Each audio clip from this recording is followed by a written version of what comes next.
Students, आज हम life process के नेक्स्ट पार्ट को कंटिन्यू करेंगे और लाइफ प्रोसेस में आज हम पढ़ेंगे ट्रांसपोर्टेशन। ठीक है, इससे पहले हमने स्टडी किया न्यूट्रिशन और फिर रेस्पिरेशन।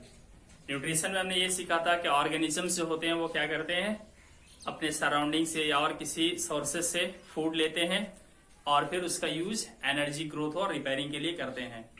रेस्पिरेशन में हमने ये सीखा कि किस तरह से फूड को ऑक्सीडाइज करके एनर्जी रिलीज की जाती है। ठीक है, अब हम देखेंगे कि ऑर्गेनिजम्स जब कोई सब्सटेंस इनटेक करता है बॉडी के अंदर या सिंथेसाइज करता है कोई सब्सटेंस, तो उसे वो एक जगह से दूसरे जगह तक कैसे पहुंचाता है। ठीक है, ट्रांसपोर्टेशन का मतलब ही होता है मटेरियल्स को वन प्लेस से अनदर प्लेस तक शिफ्ट करना या ले जाना। ठीक है, तो आज हम पढ़ेंगे ट्रांसपोर्टेशन इन ह्यूमंस। ठीक है, फिर इसके बाद हमारा नेक्स्ट टॉपिक होगा ट्रांसपोर्टेशन इन प्लांट्स। तो आइए चलते हैं ट्रांसपोर्टेशन इन ह्यूमंस में क्या क्या है देखते हैं। तो ट्रांसपोर्टेशन इन ह्यूमंस जो होता है वो दो तरीके से होता है। ठीक है, इंसानों में ट्रांसपोर्टेशन के दो तरीके हैं। तो एक तो है आपका ट्रांसपोर्टेशन के लिए एक ब्लड सर्कुलेटरी सिस्टम होता है, ब्लड सर्कुलेटरी सिस्टम। और मटेरियल्स के ट्रांसपोर्टेशन के लिए हमारे बॉडी में एक दूसरा सिस्टम है, इसको हम कहते हैं लिम्फेटिक सिस्टम। Lymphatic system. ठीक है, तो ये दो सिस्टम ह्यूमंस के बॉडी में काम करते हैं मटेरियल्स को ट्रांसपोर्ट करने के लिए, एक जगह से दूसरी जगह तक मटेरियल को ले जाने के लिए। ठीक है, तो चलिए हम सबसे पहले जान लेते हैं कि ट्रांसपोर्टेशन की नीड क्या है, आखिर क्यों ट्रांसपोर्टेशन जरूरी है ह्यूमंस के अंदर। ठीक है, तो देखिए क्या है, सपोज कर लेते हैं कि ये कोई ह्यूमन है। ठीक है, मान लेना भाई दिखे या नहीं दिखे, मान लेना ह्यूमन ही है। ठीक, चाहे किसी की भी तरह दिखे, ये एक ह्यूमन है। ठीक है, अब क्या है कि मान लेते हैं ये फूड इनटेक करता है। ठीक, फूड इनटेक करता है तो फूड इसके बॉडी में स्टोमक में चला आता है। ठीक है, स्टोमक में चला आता है फूड। ठीक, अब फूड स्टोमक में आने के बाद इसका डाइजेशन होता है। डाइजेशन के बाद क्या होता है, ये अब्जॉर्ब हो जाता है। ठीक है, अब्जॉर्प्शन के लिए पता है ना आपको, हमारा जो स्मॉल इंटेस्टाइन है उसमें विलस या विली होती है।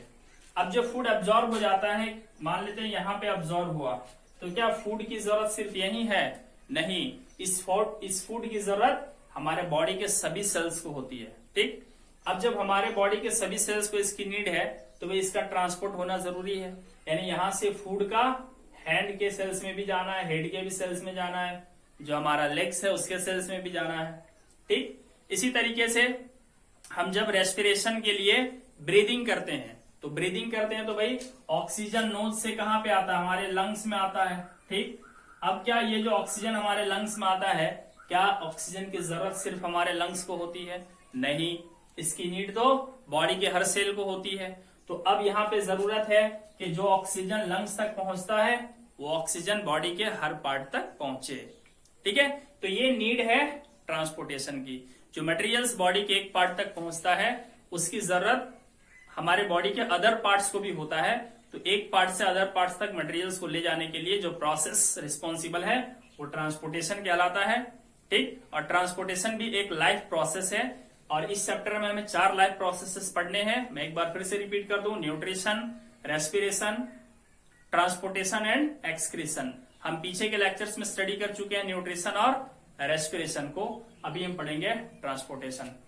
तो चलिए देख लेते हैं जो ब्लड सर्कुलेटरी सिस्टम है जो कि ट्रांसपोर्टेशन का काम करती है, ये कैसे काम करती है। ठीक, तो सबसे पहले ब्लड सर्कुलेटरी सिस्टम हमारा जो है, इसके कंपोनेंट्स कौन कौन है आइए हम जान लेते हैं। ठीक है, हमारा जो ब्लड सर्कुलेटरी सिस्टम है उसके कंपोनेंट्स कौन कौन से हैं। ठीक है, तो एक तो है हमारा ब्लड। ठीक है, सबसे पहला कंपोनेंट हमारा ब्लड है। नेक्स्ट है हमारा ब्लड वेसल्स, ब्लड वेसल्स, और तीसरा इंपॉर्टेंट कंपोनेंट है हार्ट। ठीक है, ये 3 कंपोनेंट हैं ब्लड सर्कुलेटरी सिस्टम के, जो कि ट्रांसपोर्टेशन के काम को अंजाम देते हैं। दूसरा लिम्फेटिक सिस्टम।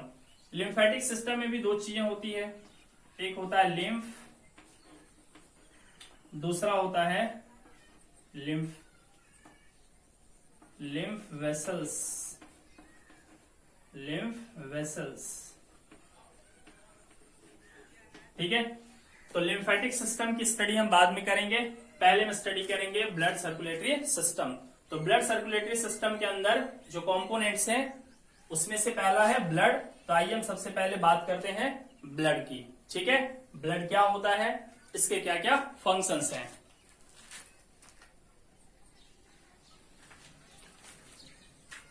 तो अगर आपसे पूछा जाए कि ब्लड क्या होता है तो आपका क्या आंसर होना चाहिए, है ना। 9th क्लास में आपने टिश्यू चैप्टर में सीखा था, है ना। ब्लड क्या है, कनेक्टिव टिश्यू होता है। ठीक, तो ब्लड क्या होता है students, blood is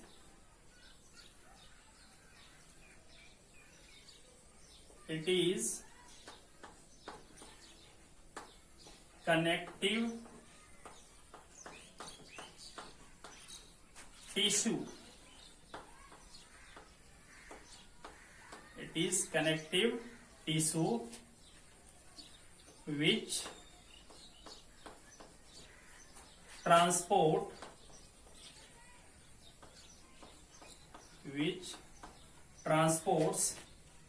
food,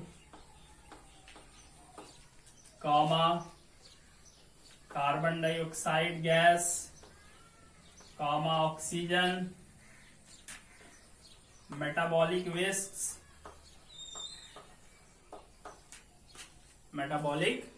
wastes,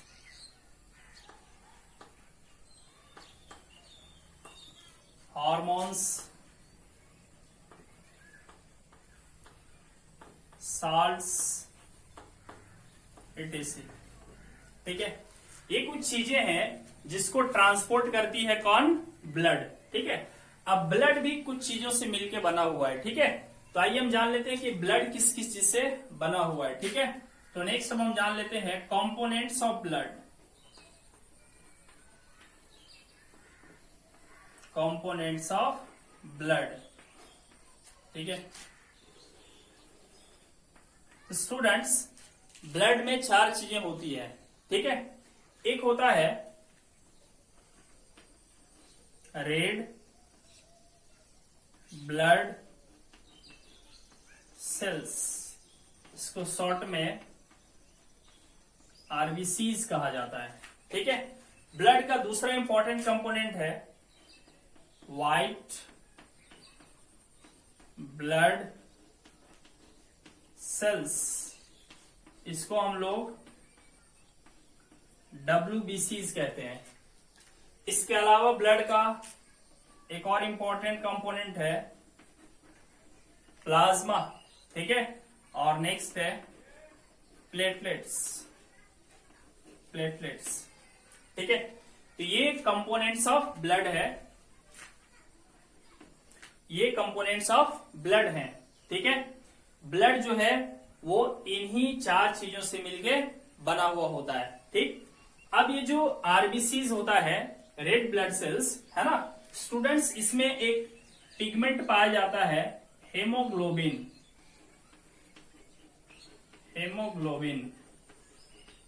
ठीक है, और चूंकि रेड ब्लड सेल्स के अंदर ये पिगमेंट पाया जाता है हेमोग्लोबिन, इसीलिए इसका जो कलर होता है ना वो रेड होता है। ठीक है, तो रेड ब्लड सेल्स का कलर रेड क्यों होता है, because of the presence of haemoglobin. ठीक है, अब आइए हम एक एक करके इनके फंक्शंस को जान लेते हैं। ठीक है, तो ये जो रेड ब्लड सेल्स होता है ना, उसका क्या काम होता है, आरबीसी जो होते हैं, रेड ब्लड सेल्स होते हैं, ये क्या करते हैं, कैरी ऑक्सीजन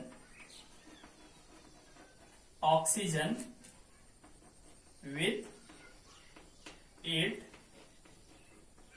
from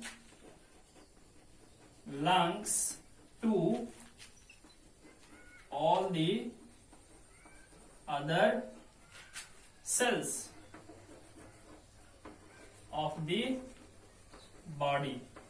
ठीक है, ये आरबीसीज क्या करते हैं, ये ऑक्सीजन को अपने साथ लंग्स में से, है ना, ह्यूमन का जो लंग्स होता है उस लंग्स में से ऑक्सीजन को ये ले जाता है कहां तक, बॉडी के बाकी दूसरे सेल्स तक। ठीक है, इसके बाद नेक्स्ट है हमारा डब्ल्यूबीसीज। ये व्हाइट ब्लड सेल्स जो होते हैं, है ना, ये क्या करते हैं, तो ये जो डब्ल्यूबीसीज है इनका बहुत बड़ा रोल होता है ना, fight against disease causing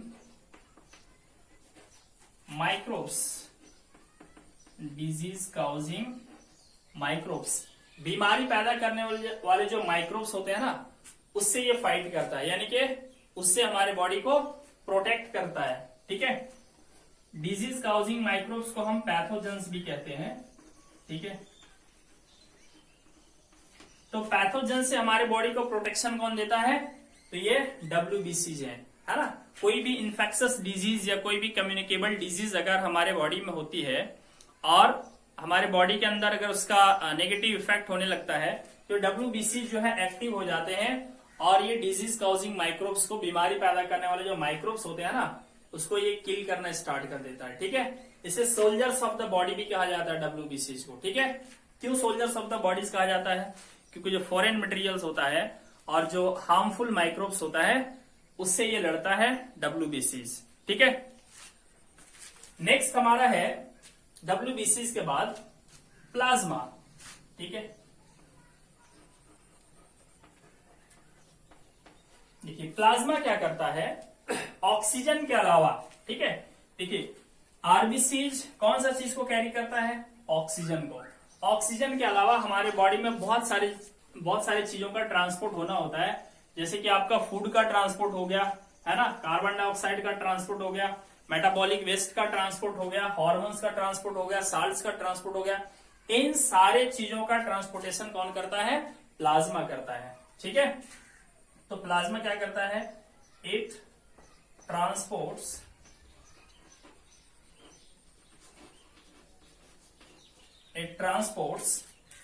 food, CO2, salts, hormones, ठीक है, etc। इन चीजों का ट्रांसपोर्टेशन करना किसका काम होता है, प्लाज्मा का होता है। ठीक है, अब आपका एक है प्लेटलेट्स। ठीक है, प्लेटलेट्स,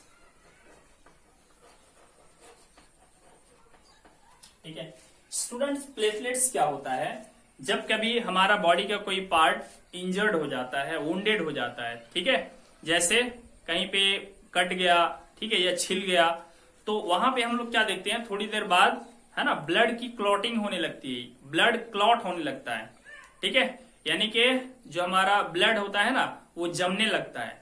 तो जमने का काम इसी प्लेटलेट्स का होता है। ठीक है, ब्लड को जमाने का काम प्लेटलेट्स करता है। ठीक है, प्लेटलेट्स क्या करता है, जो हमारा ब्लड वेसल्स है उससे जो ब्लड लॉस होने लगता है ना, तो ये क्लॉटिंग करके, यानी कि जहां से लीकेज होता है ना, उस लीकेज को ये बंद कर देता है और ब्लड लॉस को रोकता है। कौन, प्लेटलेट्स। तो क्या होता है, it helps in clotting, clotting को ही कोआगुलेशन भी कहते हैं, coagulation of blood, coagulation of blood during leakage of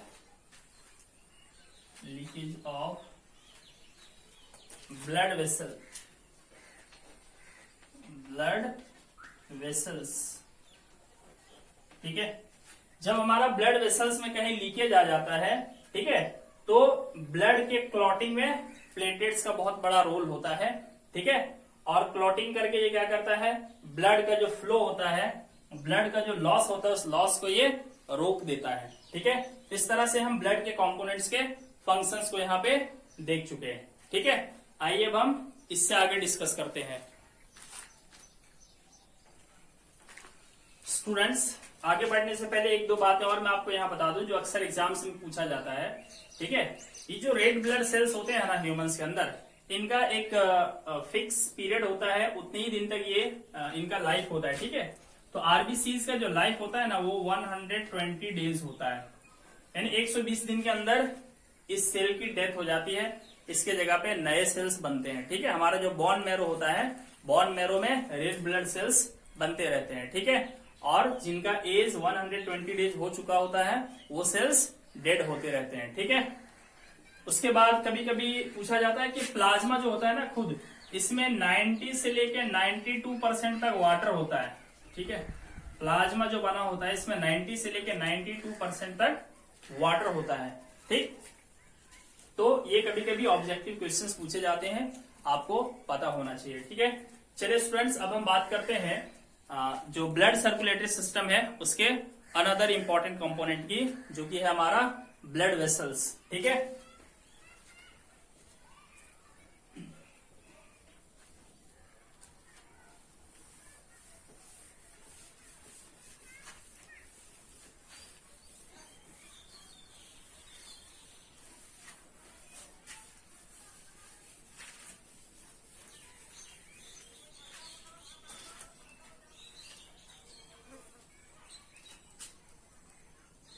ठीक है, blood vessels.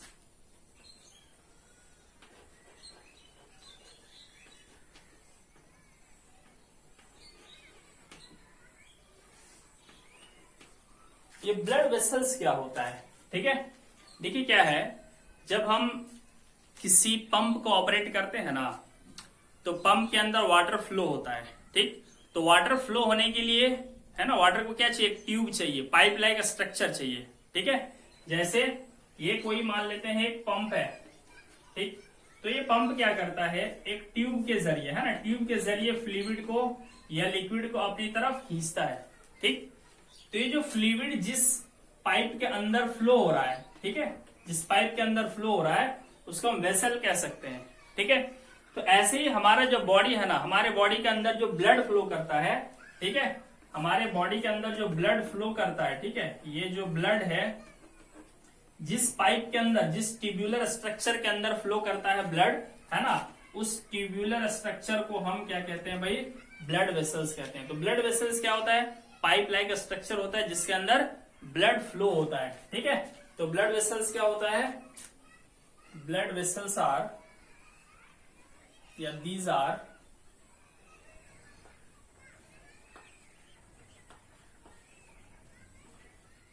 Are tubular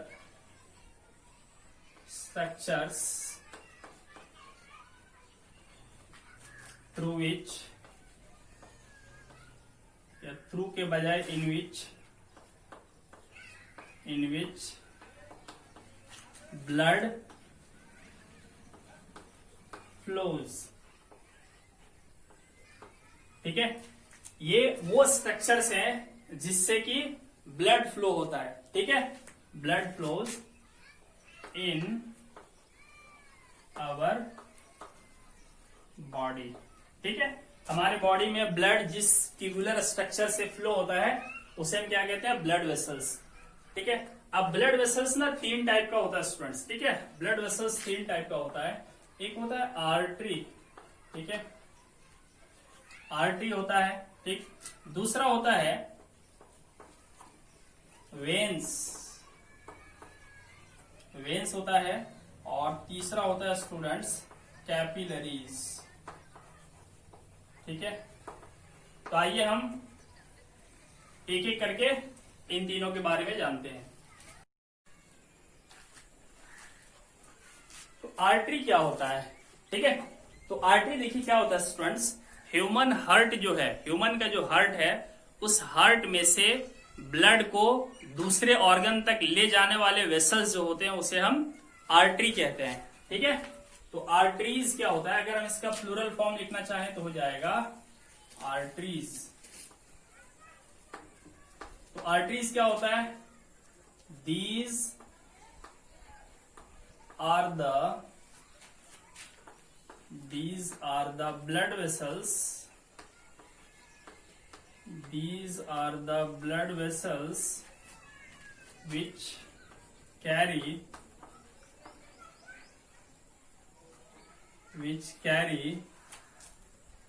blood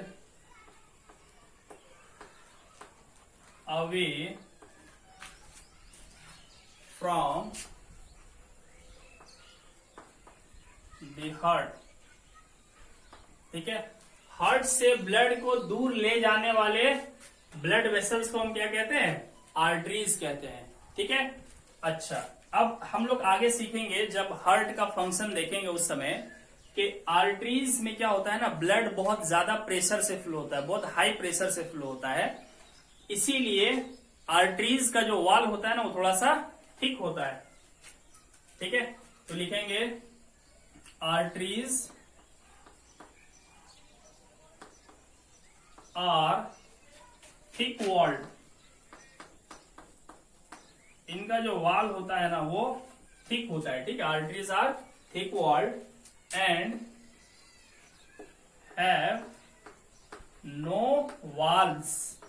students, इसमें कोई वॉल्स नहीं होता है, हम इस पे आगे डिस्कशन करेंगे वॉल्व्स क्यों नहीं होता है। ठीक, चलिए नेक्स्ट है यहाँ पे वेन्स। वेन्स क्या होता है? ये वो ब्लड वेसल्स होते हैं, वो ट्यूबुलर स्ट्रक्चर होते हैं जो बॉडी के अलग अलग ऑर्गन से, है ना, ब्लड को वापस हार्ट तक लाते हैं। ठीक है, तो वेन्स क्या होता है? These are the blood vessels, these are the blood vessels which carry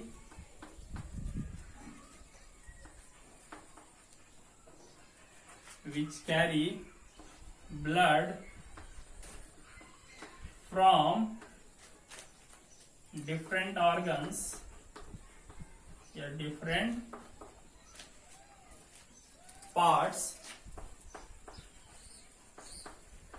of body, different parts of body to heart. ठीक है, बॉडी के अलग अलग पार्ट से ब्लड को हार्ट की तरफ लाने वाले वेसल्स को हम क्या कहते हैं? वेन्स कहते हैं। ठीक है स्टूडेंट्स, वेन्स जो होता है ना, इसका वाल थोड़ा थीन होता है, पतला होता है। क्यों थीन या पतला होता है? क्योंकि इसमें जो ब्लड फ्लो होता है ना उसका प्रेशर कम होता है, लो प्रेशर इसमें ब्लड फ्लो होता है। ठीक है, तो हम लोग क्या लिखेंगे? Veins are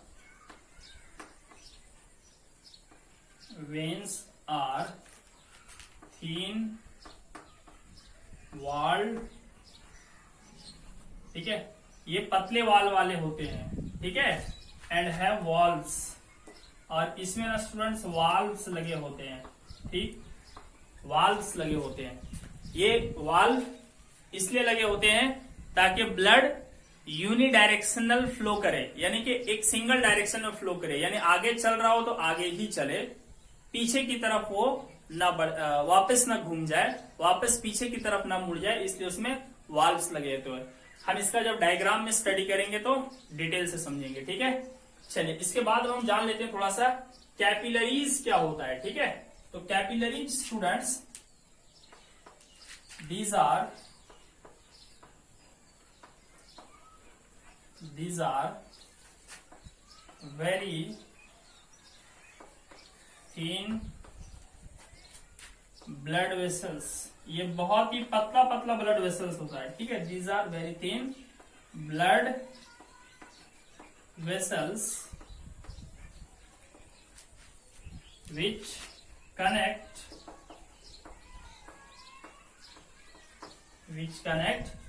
arteries to veins।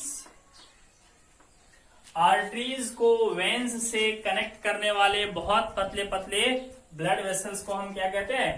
Capillaries कहते हैं। ठीक है, और अगर हम कैपिलरीज के थिकनेस की बात करें तो कैपिलरीज का जो वॉल का थिकनेस होता है वो बहुत बहुत बहुत पतला होता है, वो एक सेल के जितना थिक होता है। एक सेल का जितना थिकनेस होता है उतना ही थिकनेस कैपिलरीज के वॉल्स का होता है। तो क्या हो जाएगा, कैपिलरीज या लिखेंगे walls of capillaries, walls of capillaries are one cell thick, one cell thick, एक सेल जितना थिकनेस होता है कैपिलरीज के वॉल्स का। चलिए हम अब इन तीनों का डायग्राम से समझ लेते हैं कि किस तरीके से इनका स्ट्रक्चर होता है, ठीक है, और किस तरीके से इसको क्लासिफाई किया गया है, ठीक है। तो मैं इसे इरेज करता हूं, फिर हम इसे समझते हैं डायग्राम से।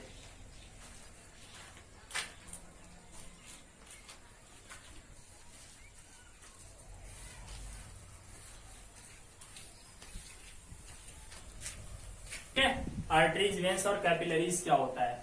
मान लेते हैं ये जो आपको स्ट्रक्चर दिख रहा है ये ह्यूमन हार्ट है, ठीक है, ये हार्ट है, ये ह्यूमन हार्ट है। इसका हम डिटेल और बड़ा डायग्राम आगे सीखेंगे। अभी आपको मैं रफली आइडिया दे रहा हूं कि आर्टरीज, वेन्स और कैपिलरीज क्या होता है, ठीक। और ये जो सर्कुलर पार्ट आप देख रहे हो ये मान लेते हैं हमारे बॉडी का कोई एक ऑर्गन है, ठीक है, किडनी हो सकता है, कुछ भी हो सकता है, हमारे बॉडी में बहुत सारे ऑर्गन है, ठीक है, ये एक ऑर्गन है। अब क्या होता है कि जो हमारा बॉडी होता है, ठीक है, उसके ऑर्गन्स में से ब्लड जो है वो हार्ट की तरफ जाता है, ठीक है। तो ये हमारा ऑर्गन है और इस ऑर्गन में जो ब्लड है, अब ये ब्लड इस ट्यूब्यूलर स्ट्रक्चर के जरिए, इस ब्लड वेसल्स के जरिए हार्ट की तरफ जा रहा है, ठीक है। तो इस वाले ब्लड वेसल को हम क्या कहेंगे, हम इसे कहेंगे वेन, ठीक है, क्या कहेंगे, हम इसे वेन कहेंगे। क्यों वेन कहेंगे, क्योंकि ये ब्लड को क्या कर रहा है, ऑर्गन से या सेल्स से हमारे हार्ट की तरफ ला रहा है, ठीक है। तो इसे हम क्या बोलेंगे, वेन कहेंगे, ठीक है। अच्छा, अब जब ब्लड हमारे हार्ट में चलाएगा तो हमारा हार्ट इस ब्लड को ना फिर से पंप करेगा, और जब ये पंप करेगा तो एक दूसरे ट्यूब्यूलर स्ट्रक्चर के जरिए, है ना, एक दूसरा ट्यूब के जरिए ये जो ब्लड है ना, ये इससे वापस ऑर्गन में ब्लड आएगा। तो अब क्या हो रहा है, यहाँ पे हार्ट से ब्लड दूर जा रहा है और किसी ऑर्गन की तरफ जा रहा है। तो इस वाले पाइप को हम क्या कहेंगे, इस वाले को हम कहेंगे आर्टरी कहेंगे, ठीक है, आर्टरी कहेंगे।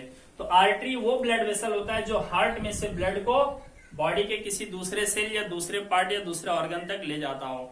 और वेन क्या होता है, वो ब्लड वेसल जो बॉडी के किसी ऑर्गन से या सेल से या किसी पार्ट से ब्लड को हार्ट की तरफ लाता हो, ठीक है। अब ये ब्लड कैपिलरीज क्या होता है, आइए समझ लेते हैं।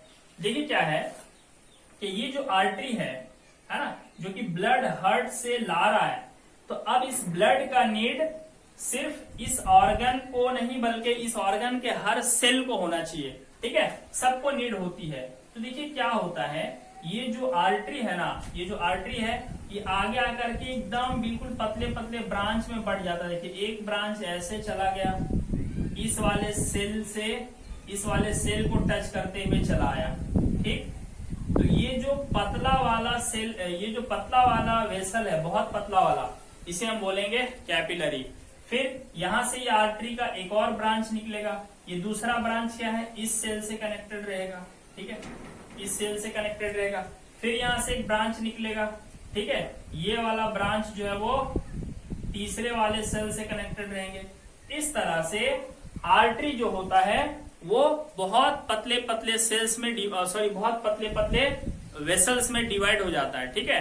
और ये जो बिल्कुल पतले पतले वेसल्स होते हैं इन्हें ही हम क्या कहते हैं, हम इन्हें कहते हैं कैपिलरीज, ठीक है, हम इसे कहते हैं कैपिलरी, ठीक। तो कैपिलरी अब क्या करता है, ये कैपिलरी क्या करता है, जो ब्लड आ रहा होता है हार्ट में से, उस ब्लड में से क्या करता है कि जो मटेरियल होता है जिसकी नीड इस सेल को होती है, जैसे मान लेते हैं इस ब्लड के अंदर है ना फूड है। अभी हमने बात किया था कि ब्लड किस किस चीज को ट्रांसपोर्ट करता है, ये फूड को ट्रांसपोर्ट करता है, फूड यानी कि ग्लूकोज को, है ना, हॉर्मोन्स को ट्रांसपोर्ट करता है, और क्या ट्रांसपोर्ट करता है, साल्ट्स को ट्रांसपोर्ट करता है। तो ब्लड अपने साथ जो फूड लाया होगा, जो हार्मोन लाया होगा, जो साल्ट लाया होगा, जो ऑक्सीजन लाया होगा, ये कैपिलरीज के जरिए सेल तक पहुंच जाता है। ठीक है, ये कैपिलरी क्या करता है, फूड को, हार्मोन को, साल्ट्स को सेल को दे देता है, क्योंकि सेल को इसकी नीड होती है। ठीक, अब सेल क्या करता है, सेल के अंदर अगर कोई वेस्ट बनता है, मेटाबॉलिक वेस्ट, जैसे रेस्पिरेशन क्या है, एक मेटाबॉलिक प्रोसेस है जिसमें से कार्बन डाइऑक्साइड बनता है, जिसकी नीड हमारे बॉडी को नहीं होता है। और भी इसी तरह से कई मेटाबॉलिक प्रोसेसेस होते हैं जिसमें कि यूरिया एक वेस्ट बनता है, ठीक है, या यूरिक एसिड वेस्ट बनता है। ये वेस्ट मटेरियल क्या करता है, सेल इस ब्लड कैपिलरी को दे देता है। तो इस तरह से जो कैपिलरीज होता है ना, उनका काम होता है ब्लड के अंदर जो मटेरियल है वो सेल को देना, और सेल के अंदर जो वेस्ट है या जो ऐसे मटेरियल है जिसकी नीड हमारे बॉडी को नहीं है, ये वापस कैपिलरीज ले लेता है। अब कैपिलरीज फिर क्या होता है, फिर ये सारे कैपिलरीज यूनाइट हो जाते हैं। देखिए यहां आकर के जमा हो जाते हैं, देखिए ये वाला कैपिलरी, ये सब आकर के यहाँ पे यूनाइट हो जाते हैं। ठीक है, और फिर से एक ब्लड वेसल बनाता है जिसका रुख हार्ट की तरफ होता है, जिसका डायरेक्शन ब्लड को हार्ट की तरफ ले जाना होता है। ठीक है, तो अब वापस ये क्या बन जाएगा, वेन बन जाएगा। तो इस तरह से कैपिलरी क्या होता है स्टूडेंट्स, ये आर्टरी को और वेन को कनेक्ट करने वाले बिल्कुल थिन ब्लड सेल्स होता है। ठीक है, तो अब यहाँ पे आप समझ सकते हो कि कैपिलरीज कितना इंपॉर्टेंट रोल प्ले करता है ना। ये ब्लड में से मटेरियल्स को सेल्स में देता है, सेल्स में से वेस्ट मटेरियल को खुद लेता है और वापस वेन को दे देता है। वेन इस मटेरियल को वापस कहाँ ले जाता है, हार्ट तक ले जाता है। ठीक है, अब फिर हार्ट से ये वेस्ट मटेरियल कहाँ कहाँ जाता है, ये अब हम आगे पढ़ेंगे। ठीक, फिलहाल मुझे समझाना था आपको कि आर्टरी क्या होता है, वेन क्या होता है, कैपिलरी क्या होता है। तो क्लियर स्टूडेंट्स, आपको समझ में आया होगा। ठीक है, चलिए अब हम इससे आगे बढ़ते हैं। जो ह्यूमन सर्कुलेटरी सिस्टम है उसका तीसरा कंपोनेंट हार्ट होता है। तो आइए हम थोड़ा सा आज हार्ट का केवल डायग्राम समझेंगे। ठीक है,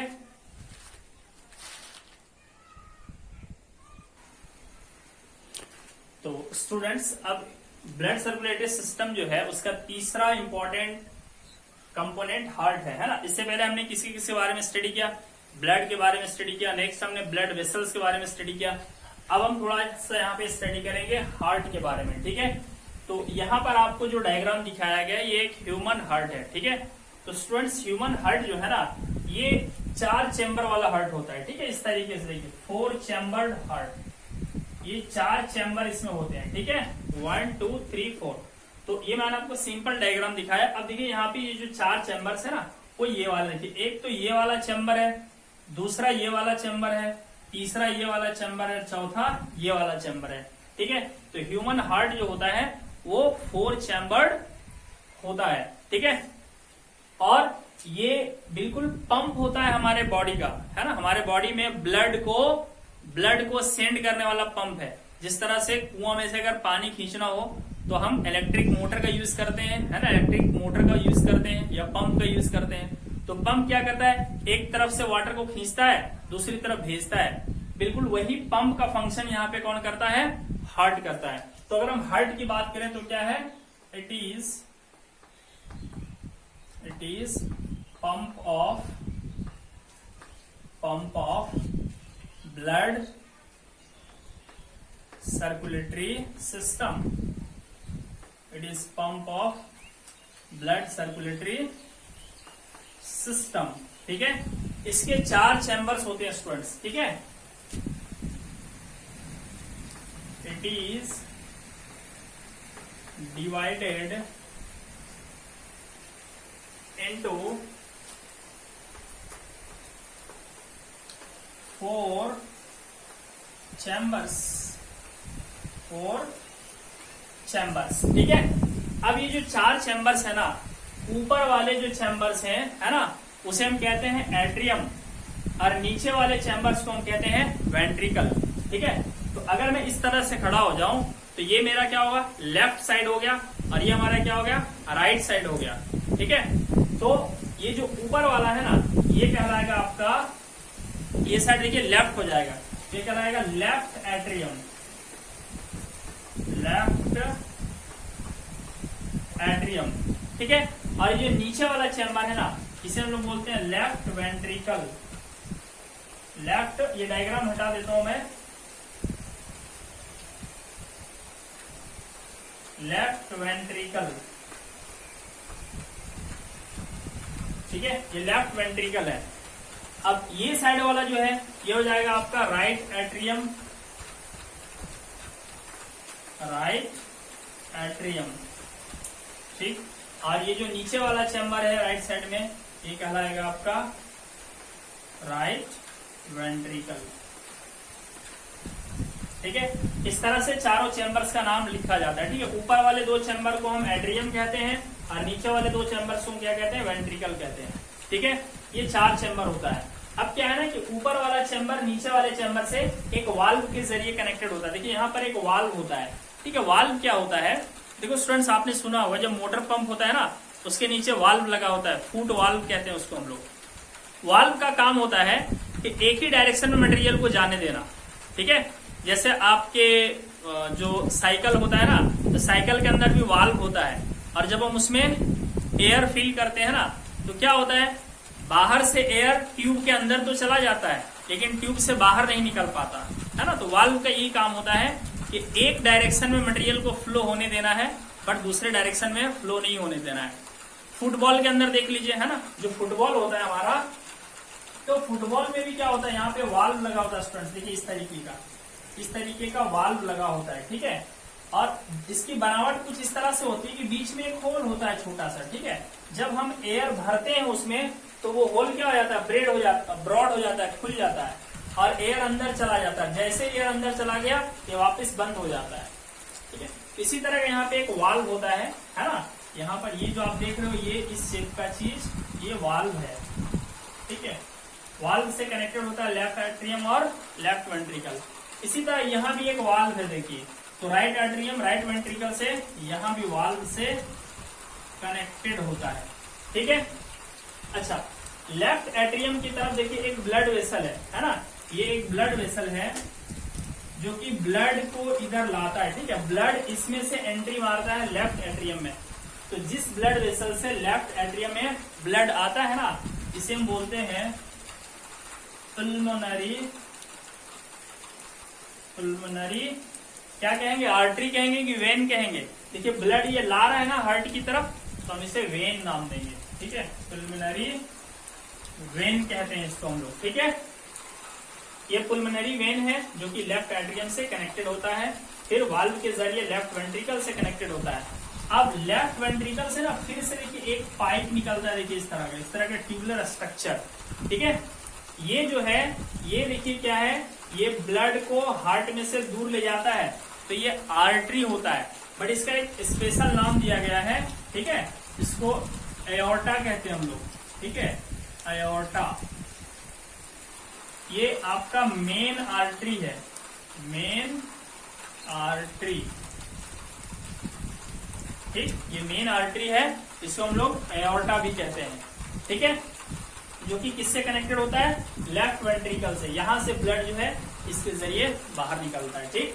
अच्छा, अब हमारे बॉडी में जो डीऑक्सीजनेटेड ब्लड है, यानी ऐसा ब्लड जिसका ऑक्सीजन खत्म हो चुका होता है, ये ब्लड है ना, अब इसके जरिए भी देखिए हार्ट में ब्लड इधर से भी आता है, देखिए यहां से ब्लड आता है, ठीक है। तो ब्लड इधर से आ रहा है, तो इस वाले को हम क्या वेन कहेंगे, ठीक है। तो ये वाला जो है ना, इसको हम लोग कहते हैं वीना कावा, वीना कावा, है ना, ये भी एक वेन है, ठीक है। इसको हम लोग मेन वेन कहते हैं, मेन वेन, ठीक। ये मेन वेन है जिसका स्पेशल नाम वीना कावा है, ठीक है। यहां से सारा ब्लड जो है वो एंटर करता है कहां पे, राइट एट्रियम में, ठीक है।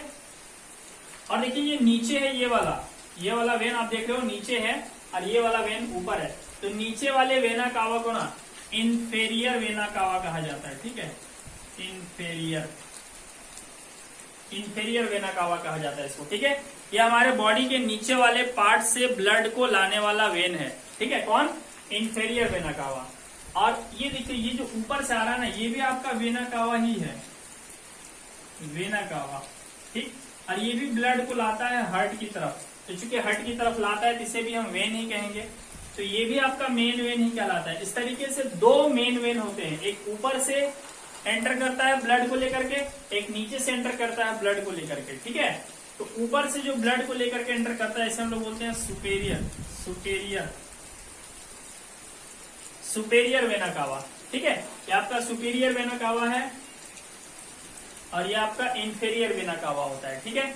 ये दोनों जो है वो ब्लड को लाते हैं और कहाँ पे छोड़ते हैं? राइट एट्रियम पे, ठीक। अब राइट एट्रियम फिर से कनेक्टेड होता है किससे?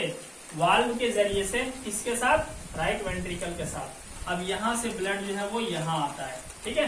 कहां पे? राइट एट्रियम से राइट वेंट्रिकल की तरफ, और फिर यहां से ब्लड जो है इस वाले वेसल के जरिए बाहर निकलता है और ये लंग्स की तरफ जाता है।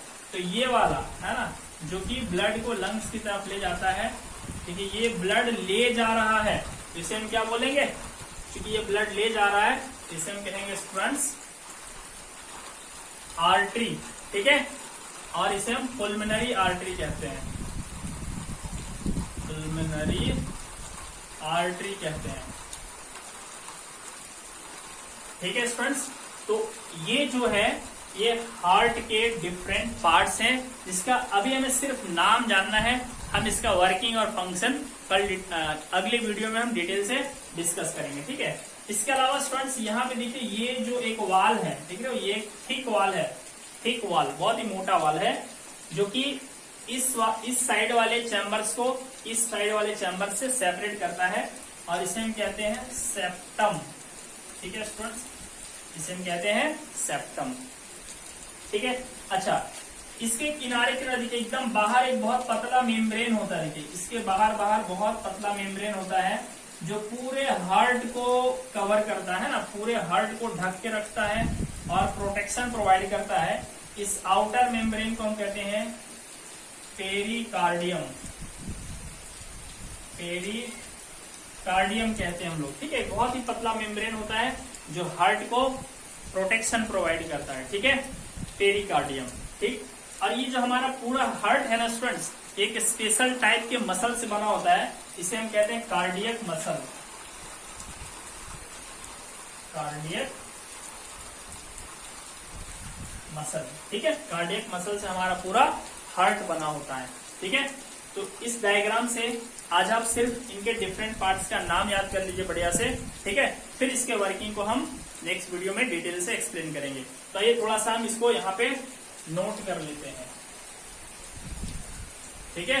आप एग्जाम्स में नोट इस तरह से बना सकते हैं। ये पंप होता है ब्लड सर्कुलेटरी सिस्टम का, ये 4 चैम्बर में डिवाइडेड होते हैं, ठीक है। अपर 2 chambers, upper 2 chambers are known as atrium and lower 2 are ventricles। ऊपर वाले 2 को हम एट्रियम कहते हैं, नीचे वाले 2 को वेंट्रिकल्स कहते हैं, ठीक है। अब लेफ्ट वाला एट्रियम और वेंट्रिकल, राइट वाले एट्रियम और वेंट्रिकल से एक वाल के जरिए सेपरेटेड होता है, जिसे हम सेप्टम कहते हैं, ठीक है। Septum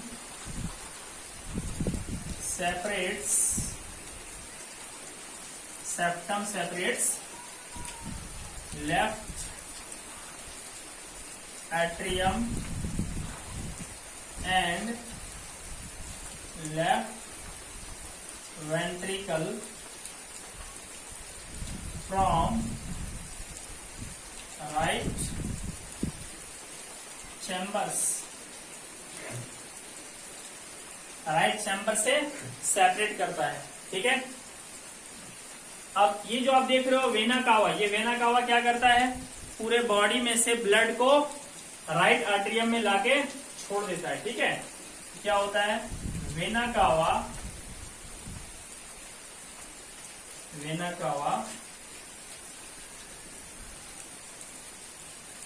is connected to right atrium,